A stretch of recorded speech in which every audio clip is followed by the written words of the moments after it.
So time check mga ka-vlog, 11:10 PM. So ning landfall na diri si tropical storm Opong. Nag-start ang hangin mga alas 7 pa sa gabi, and karon is 11 PM na.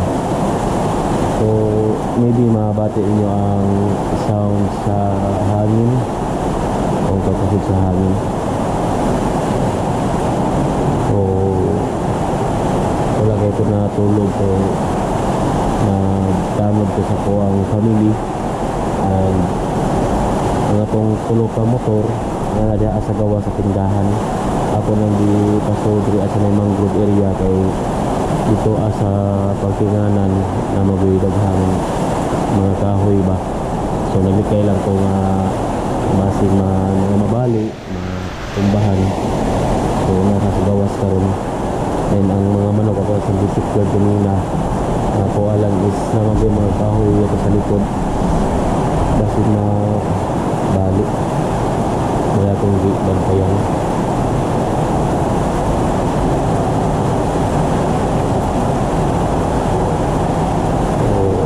So mga aero, okay ito mga aero, ito mga aero.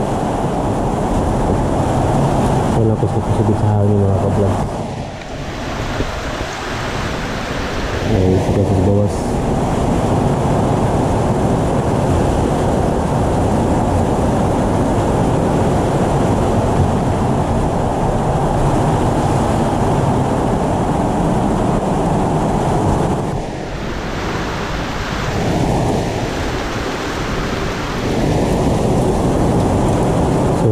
Kuryente mga ka-vlogs. So off na ang electricity. Mapalang di pagka-off sa electricity mga ka-vlogs, pero naka-charge sa itong mga lights, and na ako'y lights dari akin na itong gamit karon. So 11:10 PM. So naka-off na ang mga off ng electricity diri 3 hours ago nag-off po niya ang lights mga ka-vlogs. 3 hours ago.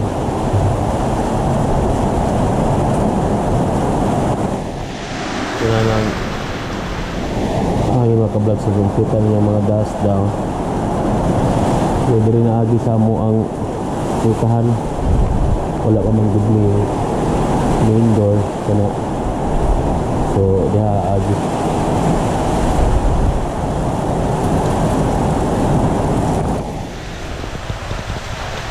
Wala pa tagibaw kung ang balik ang kuryente mga ka-vlogs.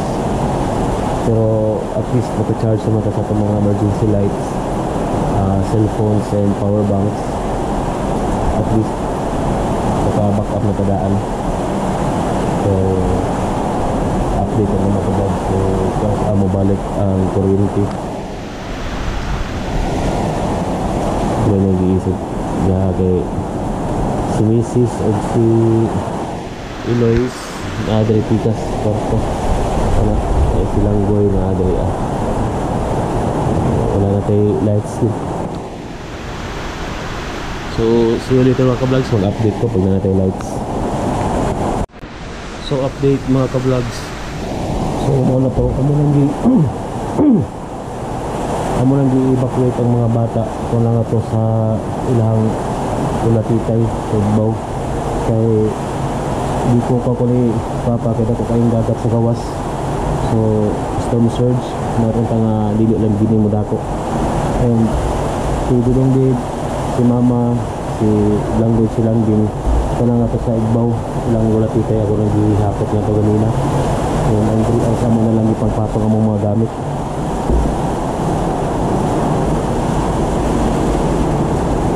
Kapag ito sa mga ka-vlogs pag-charge akong flashlight pinaglobat mga gamit at umanag itong food sa drum, umanag itong secure. Hawa na diri ang mga ka-vlogs kaya mo nang hakot.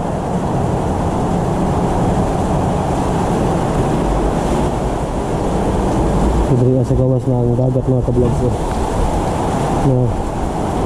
May magikabalakan kang dagat mo dako nga ang dagat karon gamay man unta 0.8 and nganong moabot man diri nga kung moabot na sa mga ka-vlogs kuan na siya 2.4 o 2.1 moabot diri so mo to nga nag-decide ni Papa nga amo lang din pasaka ang mga bata isa si mama nga to sa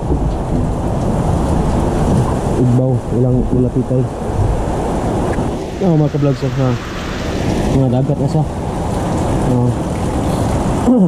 gamay pa na ganina gamay na lag-allowance pero wala lang allowance siguro mga gikan dyan mga 6 inches lang.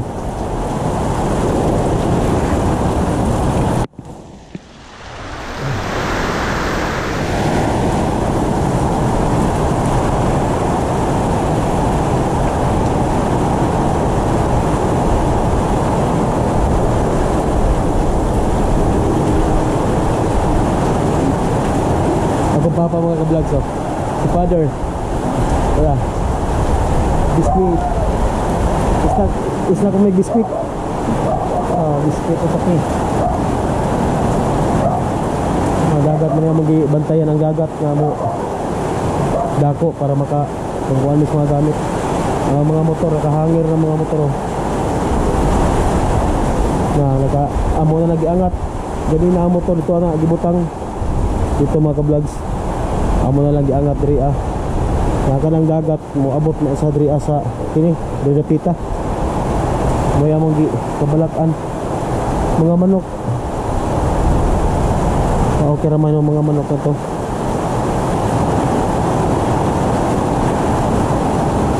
na ka-vlogs mo among gi kabalakan naka-desisyon may nga among ipasaka mga bata nga to sa ilang lulatitay kay grabe kay kakusog sa uwan kaya nagbagat niyang uwan ug ang kananaang kuan dagat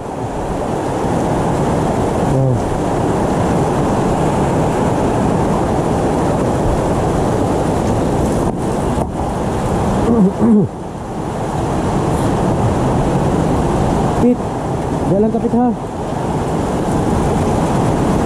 kaya wagi kabalak ang mga ka-vlogs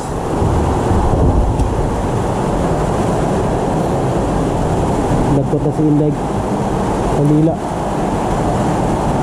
among emergency light ganina pa ng alas 7 nag-on tapos sa naurasa ron alauna ay medya still on pagapon siya muna siya gi-on para na highlights diri sa balay kaming kwarto sa mga bata mga gamit ana naka-intact na amo na lang gi pasaka diri pikas kwarto si Inday nag rosaryo na si Inday palabanta sa Ginoo ani kay laing tabang sa ato ani Ginoo ra gid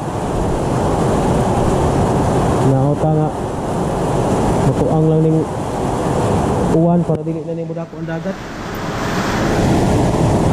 ang sitwasyon diri sa likod mga ka-vlogs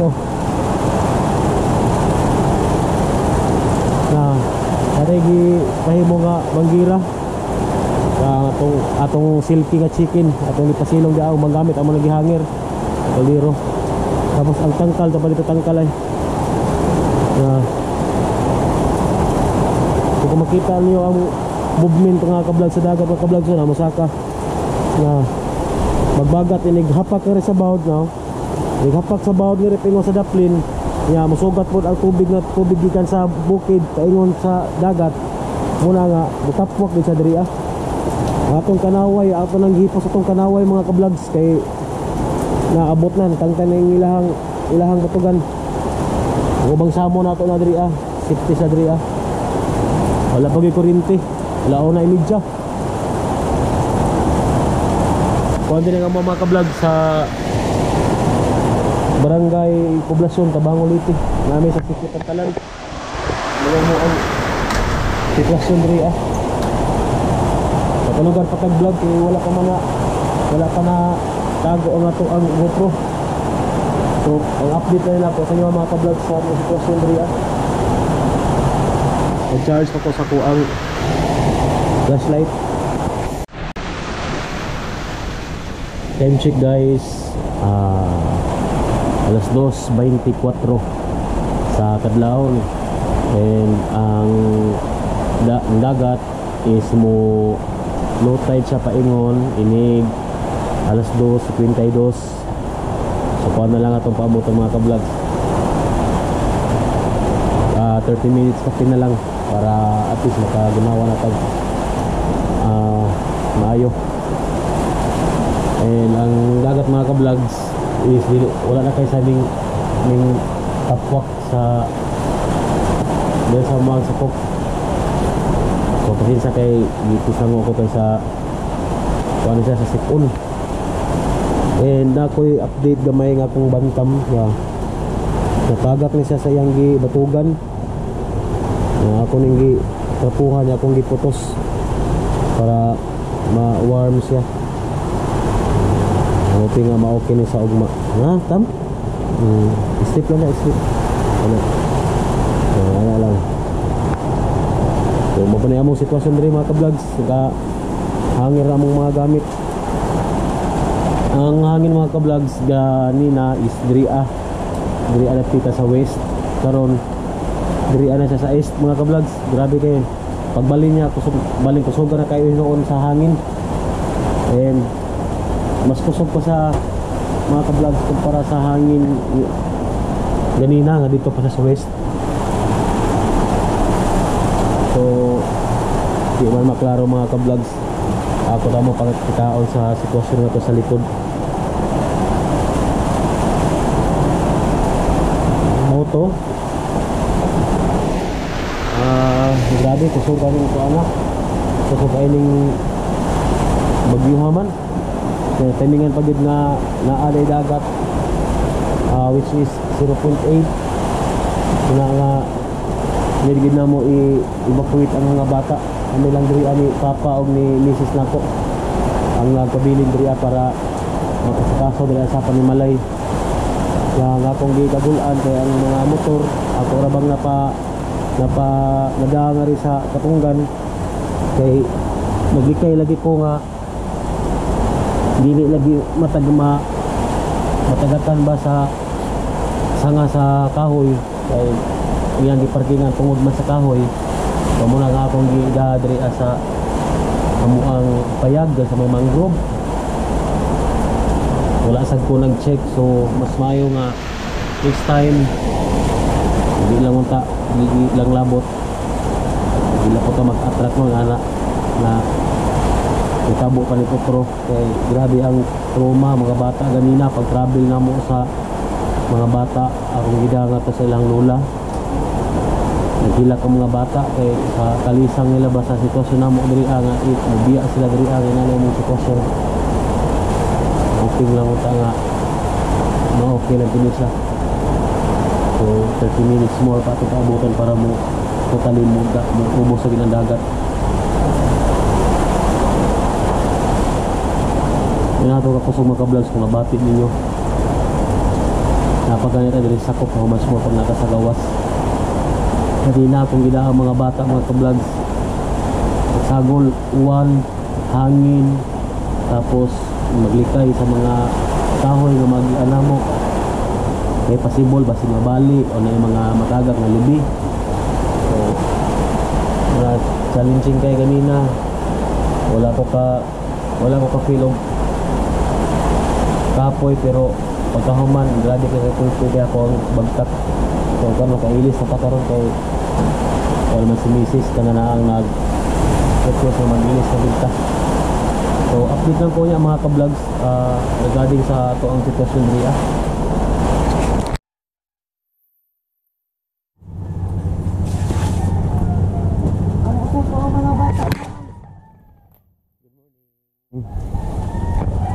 So muna rin say aftermath no sa hangin ni DE sa paano sa dagat.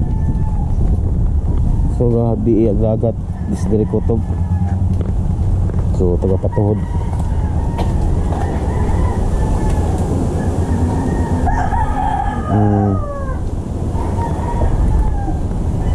Sumuha to may karot mga ka-vlogs kay magkuha mis mga bata. Ito may sa ilang lula.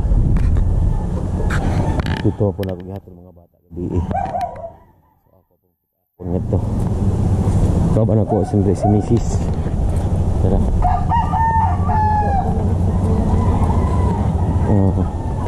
Ang speaker okay nga ko ano wire oh.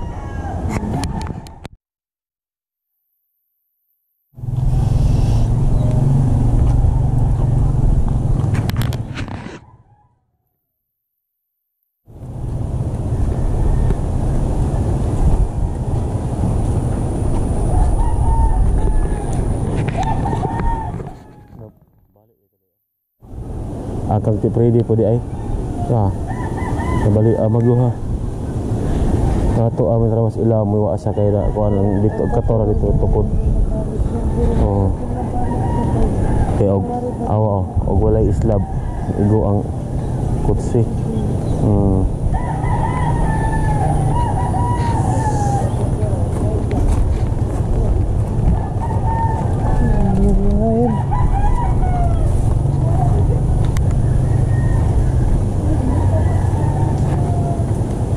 Dari gabi dari ni aging langgoy. Terus sampai ni dapat man siya.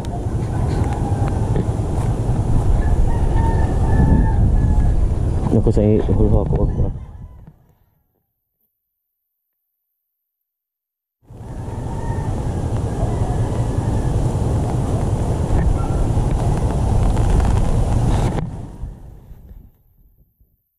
Guys.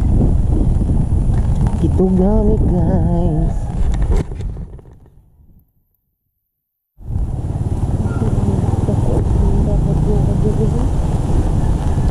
Wala naman eh.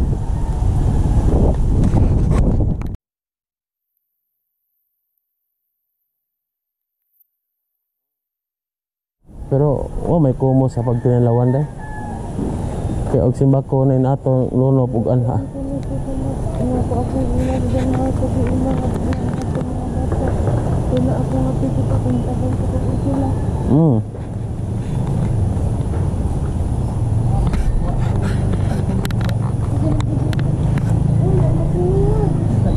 Hai.